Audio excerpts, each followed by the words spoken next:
We do have the Treasurer. It's always good to have the Treasurer live with us. Treasurer Josh Frydenberg, thank you for that. It's first day back, just still a little bit rusty, so you'll just have to excuse me here. Before we get into tax issues, I do want to ask you about the tennis and Novak Djokovic. As the Treasurer and one-time tennis prodigy, are you disappointed to see?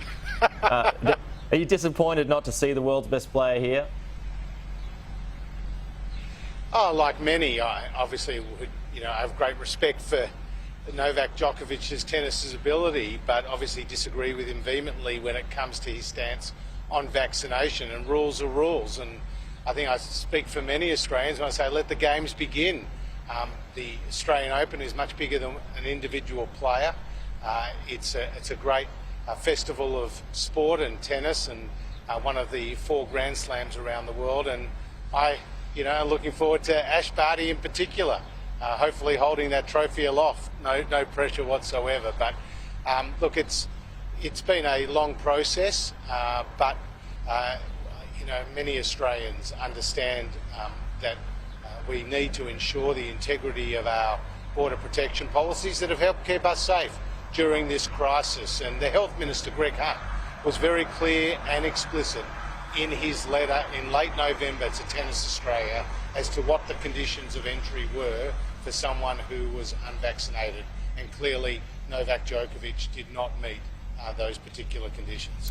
This could all have been avoided though. Should he have been invited in the first place?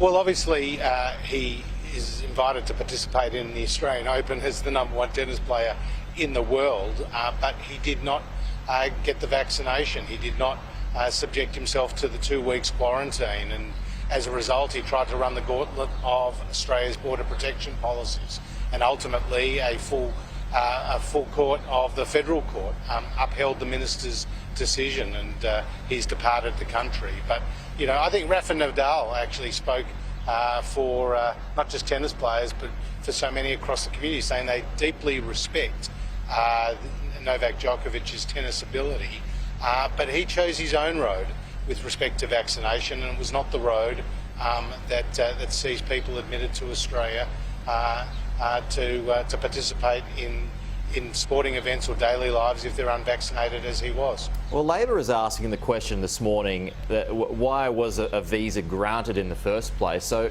why was a visa granted, and does Tennis Australia and does the Victorian government need to face more questions on this?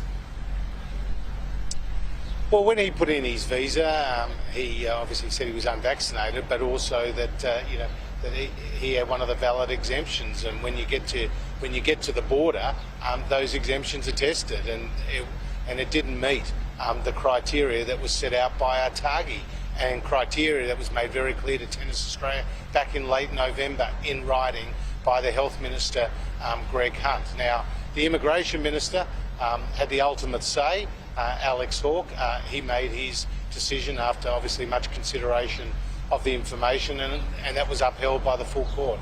So now we move on.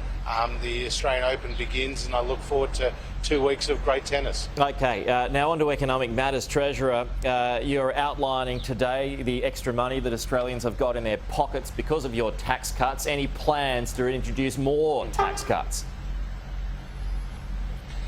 Well, obviously we look for every opportunity to reduce taxes, as we've done since coming to government as a coalition. And under Scott Morrison, we're seeing $1.5 billion a month of tax relief provided to income earners. Indeed, over the last 6 months, at the end of last year, we saw 11.7 million Australians get more than $15 billion in tax relief.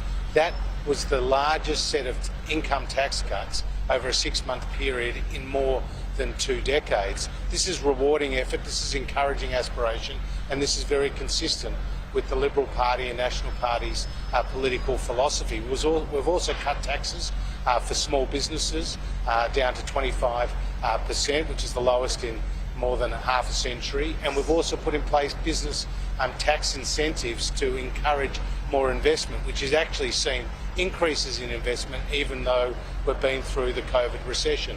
Now, this will be a clear battle line, a clear fault line at the upcoming election, because Australians remember that it wasn't that long ago, at the last election, that Labor took $387 billion of higher taxes, and Anthony Albanese has spent his whole career arguing for higher taxes, whether it was the retirees tax or the housing tax or the superannuation tax, or he was a big supporter of the carbon tax and the mining tax. He's even talked about a congestion tax and other taxes. So he can't walk away from that spotlight as we approach the election, because it will be a very clear contest between two choices: a Labor Greens coalition and a Liberal National Party coalition. And our track record is there for everyone to see how we've cut taxes, how we've rewarded effort, and we've done it both for households and for small businesses. But Labor supported your tax cuts, though, and has vowed not to increase taxes this time around.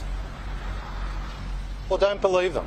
I mean, Jim Chalmers, who's the shadow treasurer, has said that our tax cuts were offensive, and now he wants us to believe him. Believe him. He said he was proud and pleased of the housing and the retirees tax. Chris Bowen, a Labor frontbencher, said if you don't like Labor's higher taxes, then don't vote for us. Well, the Australian people took him literally. And again, Anthony Albanese has talked about the top end of town. Labor's class war rhetoric, their desire to pit one Australian against another, that has run through their DNA. That's what they said at the last election. That's what they've even said more recently. Just because they lost the last election doesn't mean that leopard hasn't changed its spots. Okay. Treasurer Josh Frydenberg, appreciate your time there live from Coles this morning. Thank you. We'll talk to you again soon. Prince Harry is continuing.